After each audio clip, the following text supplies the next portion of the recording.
5 толгойн бүлэг ордын лицензийг стратегийн орд авцсан 2007 оны улсын хурлын тогтоол байна. Энэ ордууд стратегийн ордуудаа гэж нэрлэлсэн байна. Эхний 16-г болтолсон шүү. Тэр 16-гаа яаж шийдвэрлэх гэж байгаа иргэд танилцуул гэсэн байна. Тэр үүрэг нь хэн оногдсон бэ гэхээр засгийн газарт оногдсон байхгүй. Одоо л энэ зүйл танилцуулагдаагүй. Их хурл руу. Бид мэдж байгаа л да гэрээ хийгдсэн. Тэнд нь одоо Energy Resource гэдэг компани үйл ажиллагаа явуулдаг.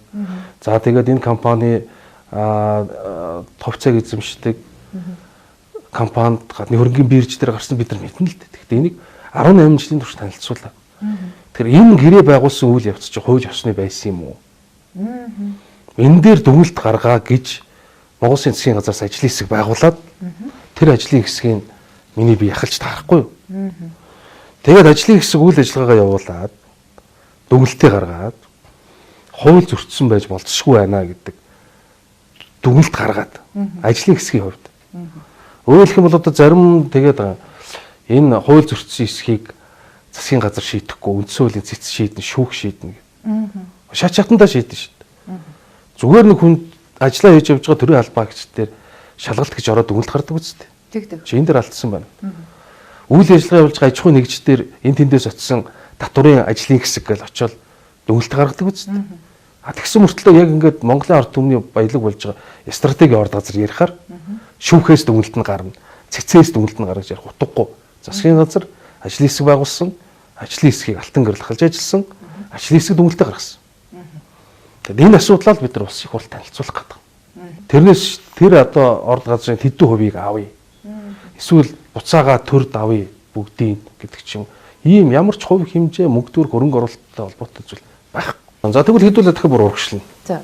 Тэгээд 20 дугаар зууны хамгийн урт удаан үргэлжилсэн хайгуулын ажлын 5-7 орд газрын хайгуул юм билээ. 1940 оноос ахуулаад хайгуулын ажил хийж эхэлсэн байна. Бид нар өөрсдөө тэр үед геологийн ажил явуулах, хөнгөч техникийн нөөц болцоо муу ажил дээ.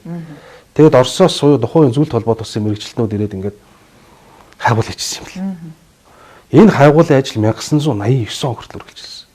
Хамгийн сүүлийн тайлан 90 онд бичигдэж байгаа. Тэгэхээр 40-оос 90 он гэхээр 50 жил байгаа. Энэ хугацаанд 43 сая гаруй төгрөг зарцуулсан байна.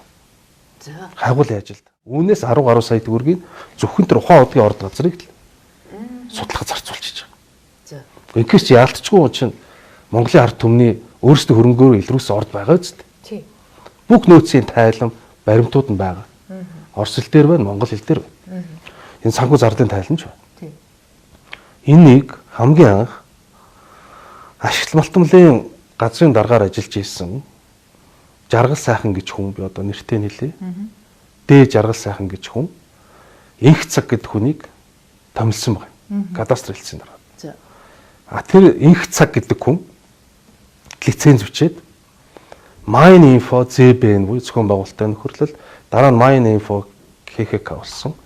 Mine Info гэж компанид хамгийн анх нөгөө монголчуудын 20 дугаар зууны турш одоо нэг Орос төлөхчдөө шилжих рубль өөр мөр гэдэг баах өөр байсан шүү дээ. Тэр өрдөрчил бичигдэж байгаа шүү дээ. 40 сая төгрөгч. Тэр хөрөнгөөр хагуулсан ордыг цаас бичээд Mine Info гэдэг компани инх цаг гэдэг үг гэсэн. Би ихтэл гэж ярил хаашаа ярих вэ гэдэг энэ төр. Энэ одоо 1999 оны үйл явдал болж байгаа. 97 гэж магадгүй шүү. Би он дээр нь явж. Ингээд энэ бичигдэж олгоод ингээд цаашаа дамжаал яваад байна. Хүмүүс тойрол дамжаал яваад.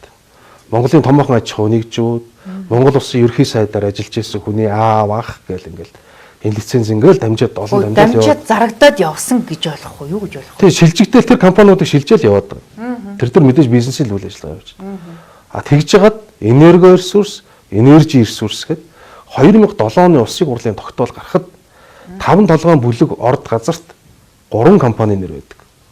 Нэгдүгээр 57 хувьцаат компани буюу орон нутгийн 5 жижиг 5 гэж бид нар ярьдаг ш. Тэр тэгээ бүр улсын хурлын тогтоолын хавсралтыг үзвэл Energy Resource компани Daisuke гэж юм байна. За ингээд Energy Resource компани нэрээр байж байгааз ингээд стратегийн орд газар гэдэг ингээд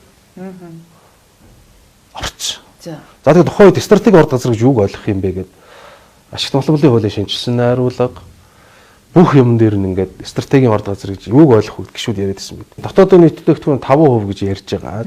Дараа нь бас ач холбогдол бүхий энтрүүд үгнүүд нэмэгдээд ингээд өргөн хэмжээний ойлголт болчихсон. Одоо айгүй энгийн. Ерөөс энийг ингээл тойруулаад, толгой эргүүлээл, хідэн хувьгаал амар гэрээ яриад, хууль дүрм элдэн үнс юм яриад толгой ярих шаардлага ерөөсөө байхгүй. Тэр хэсгээ угаасаа ярина. Бид нар ажлын хэсэгч ярина. Ажлын хэсэг ахс хууль зүйн дотоодын сайн дэвтч би ярина. Цаасаа тавьжгаад ярина. Зузаан цаас тавьжгаад ярина. За тэгээд Баяргуун засгийн газрын үед асуудал яригдсан юм. За тэгээд энэ лицензтэй холбоотой асуудлыг яах вэ гэдэг ингээд асуудал яригдчих.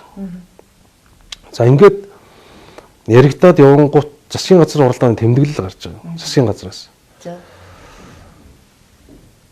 5 толгой орд газрын тусгай зөвшөөрлийг буцаан авах асуудлаар буцаан авах гэж хоёр үгийг би зориуд тодруулж хэлье.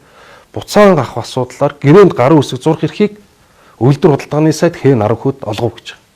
Тэмдэглэл албан ёсоор цаасаар гарсан. Ингээд эргэж тэр буцааж яаж авсан бэ гэдэгт эргэж танилцуулга байхгүй. Засгийн газар улсын хурлд болон байнгын ородод хийсэн танилцуулга байхгүй. Ингээд тэр гэрээ хийгдээ явчихж. За энэ дээр нэг юмыг бол зориуд хэлнэ. Нэг байр суурийг бол одоо ажлын хэсгийн ахлагчид би барьсан. Хэвлэлийн урал дээр ч хэлсэн. Одоо ч тэр байр суурин дээр. Энэ дээр аж ахуй нэгжийг буруутгах нь гэхээсээ илүү төр өөрсдөө асуудлаа яаж шийдсэн бэ гэдгийг харах хэрэгтэй.